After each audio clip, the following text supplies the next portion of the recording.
Ballot unit दिखा रहा है और कितने पेपर ट्रेल्स जो हैं उनके हिसाब से क्या रिजल्ट निकलता है वो उन्होंने साफ इनकार कर दिया पहले ही। तो ये पता चल गया कि इनकी नीयत जो है वो ठीक नहीं है। और हमने शुरुआत में ये कहा कि हम शुरू में कोई ऐसी बात नहीं करना चाहते हैं, बॉक्सेस खोल के देख लें, ईवीएम्स खोल के देख लें। जब पहली ही मशीन खोली गई तो उसमें डिफेक्ट पाया गया, डायग्नोस्टिक टेस्ट जो होता है उसमें वो फेल हो गई। और ये इंजीनियर्स ने वहाँ के सर्टिफाई कर दिया, जो मैंने आपको बताया है, उन्होंने सर्टिफाई किया है कि ये मशीन जो है इसमें डिफेक्ट है और ये नॉन फंक्शनल मशीन्स हैं, गड़बड़ी इसमें। और उसके बाद उन मशीन्स को उन्होंने कहा कि आप इसके बजाय और एक मशीन बुलवाने के लिए दे दीजिए, क्योंकि 3 ही आपने टेस्ट करने के लिए कहा है। एक और मशीन लाई, जब दूसरी मशीन लाई तो वो भी टेक्निकली डिफेक्ट उसमें निकला, वो भी नॉन फंक्शनल निकली।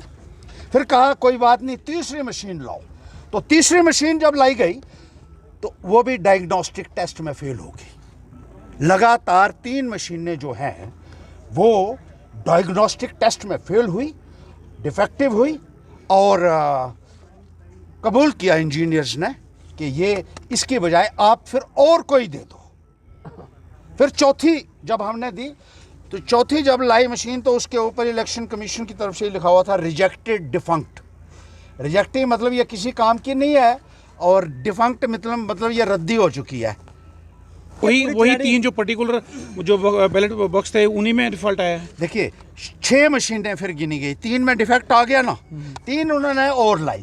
चौथी वाली में भी जैसे मैं आपको बता रहा हूँ कि चौथी मशीन में भी लिखा हुआ था रिजेक्टेड एंड डिफंक्ट, यानी वो बैलेट यूनिट के ऊपर जो लिखा हुआ था रिजेक्टेड एंड डिफंक्ट, उस मशीन को भी उससे भी वोट डाले गए। और रद्दी मशीन जो की गई थी, डिफंक्ट का मतलब यही है कि अब ये किसी उपयोग की नहीं रही है, उससे भी जो है वो वोटिंग आगे की क्या गई। कार्रवाई और आपकी तरफ से रहेगी, क्योंकि इस तरह के ये बड़ा अभियान देखिए ये तो बहुत बड़ा एक स्कैम है।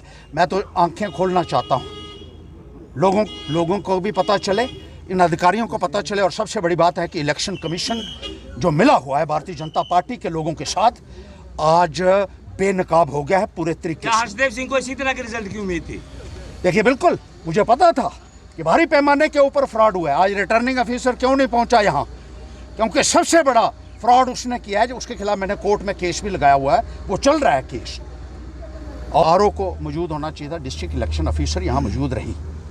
और थोड़ी देर तक जो है थोड़ा सा यहाँ एक स्टेलमेट सा बन गया था, क्योंकि ये सर्टिफिकेट मुझे नहीं दिया जा रहा था। वो कह रहे थे बाकी ले जाओ आप कागज़, लेकिन जिसमें ये लिखा हुआ है कि ये मशीनें ठीक नहीं हैं, 3 मशीनें ठीक नहीं है, ये सर्टिफिकेट नहीं दिया जा सकता है।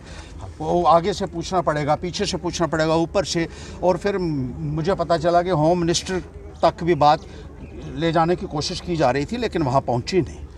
मेरे आइडिया में नहीं पहुँची। नहीं तो जो शख्स ये यहाँ कहता था चनैनी में आकर, अमित शाह, कि हर्षदेव हारेगा तो दिवाली के पटाखे दिल्ली में फूटेंगे, तो वो कभी इजाज़त नहीं देता। Sir ji further course of action क्या रहेगा? आप क्या फर्दर आप सुप्रीम कोर्ट जाएंगे? ये बिल्कुल जाएंगे, ये लेकर जाएंगे और इनका पीछा मैं कब्रिस्तान तक करूंगा, इन बेईमानों का। अरे जब लोगों के साथ बेईमानी होती है तो हर्षदेव खड़ा हो जाता है।